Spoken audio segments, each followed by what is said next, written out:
خالق کائنات نے قرآن مجید فرقان حمید میں ارشاد فرمایا والعصر ان الانسان لفی خسر، قسم ہے زمانے دی، عصر کہتے ہیں زمانے نو، اور زمانہ کیا ہے؟ وقت ہے۔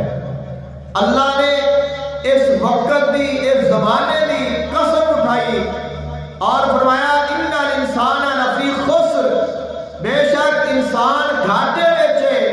کیڑا انسان گھاٹے وچ ہے؟ جس نے اپنے وقت دی قدر نہ کی تھی، جس نے وقت کی اہمیت کو نہ جانیا، وقت کی قیمت نہ پہچانی، اور وقت نو فضولیات دے وچ، لغویات دے وچ یا دنیاوی مشاغل وچ گزار لیا، غفلت دے وچ گزار لیا۔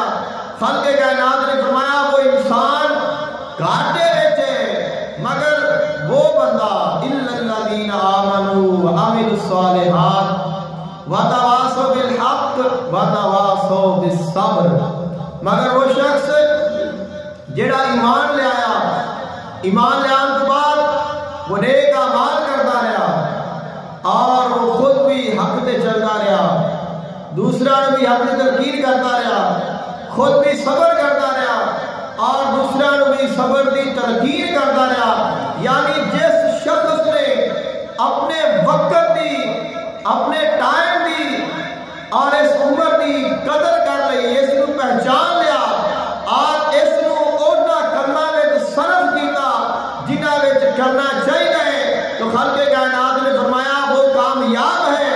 لیکن جس نے اپنے وقت دی قدر نہ کی تھی وہ گھاٹے میں چلا گیا۔